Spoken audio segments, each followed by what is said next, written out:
Kw'isoko.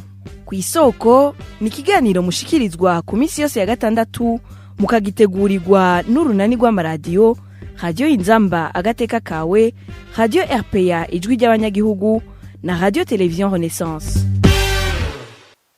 Igenekerezo rya 14 Ruhuhuma n'umunsi ubudasanzwe i Bujumbura bene Kigali.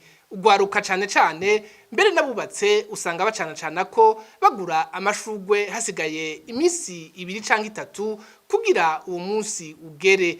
Ishugwe ritukura ryahawe insiguro y'urukundo niryo usanga rigugwa cane. Uwo munsi kakaba karyo ko bakundana basohokana bagasangira bakabwirana amajambo y'urukundo bagahana mbere n'utuganuke. None uwo munsi witiriwe umweranda Valentin usigura iki vy'ukuri?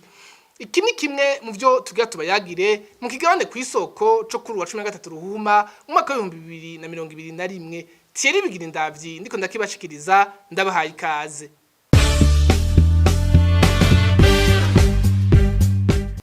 Mu mwaka wa 1996 niho Papa Geraze wa mbere yashira umusaseredoti yitwa Valentin Waterni mu rwego rw'aberanda, anamwitirira ko ari we mweranda w'abakundana, yongera ashinga igenekerezo ya 14 Ruhuma nk'umunsi wo kumwambaza. Uwo musaseredoti Valentin yari yagandaguwe n'umwami Claude wa kabiri w'i Roma mu mwaka wa 1970. Yamuhoye ko yahezagira abageni mu kinyegero kubera uwo mwami Claude yari yategetse ko atabugeni busubira kuba mu gihugu ciwe kuko yafata ko bibuza abagabo n'imisore kwinjira mu gisirikare ciwe. Uwo munsi w'abakundana rero umaze igihe witabwaho cyane n'ugwaruka rw'abarundi. Emile Nibasumba wo kuri Radio RPA yaravuganye na bamwe muri bo, baba abari Bujumbura canke Kigali mu Rwanda, bose bakavuga ko uwo munsi bawuhimbariza hamwe n'abakunzi babo. Uwo munsi wa Saint Valentin kuri jewe ni umunsi mukuru w'abantu bakundana hamwe n'abubakanye. Umunsi mukuru wabagenewe kugira bashobore ninahaza umunsi mukuru w'urukundo. Umunsi wa Saint Valentin ejo aho bukera niteguye kuhimbaza no dukundana, naho turi mu bihe bitoroshe, isi yugarijwe n'icorezo ca corona virus, ndizera ko tuzoyihimbaza neza. Muzogira iki? Cyo rero nateguye kuko Saint Valentin ntabwo isa nk'izindi Saint Valentin twagiye tubona mu myaka iheze, kubera umunsi ukomeye cyane kuri twebwe. Namuteguriye nzobanza kuja kugura ishugwe hamwe n'utundi bijana, hama amasaha y'umugoroba tuzohura dusangire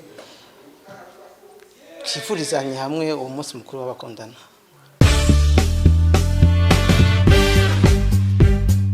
Niko nakuze ndabyumva, niko nakuze ndabibona, nanjye nakuze mfeta uyu munsi wa 14 Fevrier nk'umunsi w'abakundana.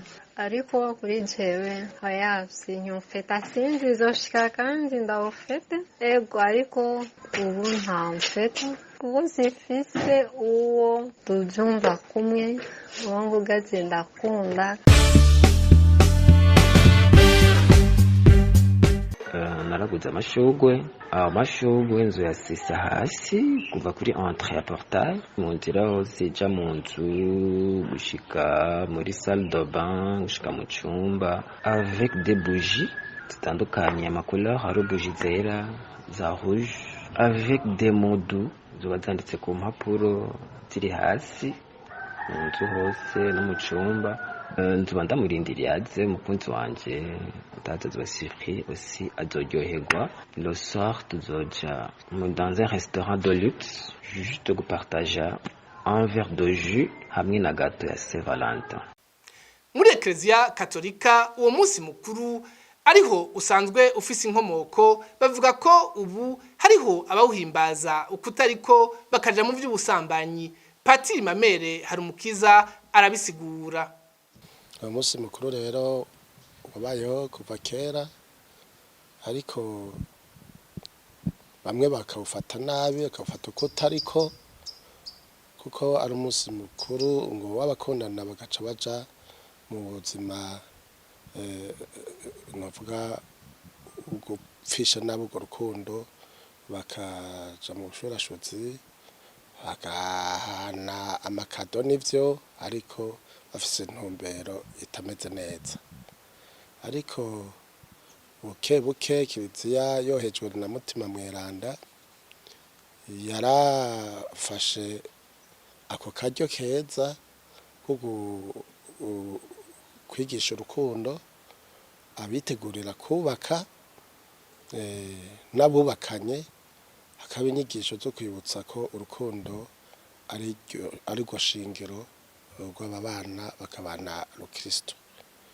Kakaba akaryo rero ko gukomeza ubwo butumwa bwo mu miryango, bakasubiramwo amasezerano, indagano z'abubatse, bagashimira Imana ko babaye muri urwo rukundo. None rero tugatumirira abantu bose bakundana nk'abagomba kubaka rukristo ko boguma kuri ayo masezerano, bakibuka kuva igihe babana bamenyana, hanyuma bagatinda bakabana, bagashinga urugo rukristo, kugira ngo n'abana bavyaye bashobore gukurira muri urwo rukundo. Kiliziya rero itangurira ku ziko, Kiliziya ihera harya nyene ku ziko, abana bakavoma kuri urwo rukundo abavyeyi bakundana, kuko urugo rukundana baruyo. Patiri Mamere Sabushimike yaganira na Bertrand Ngendakuriyo wo kuri radio Inzamba.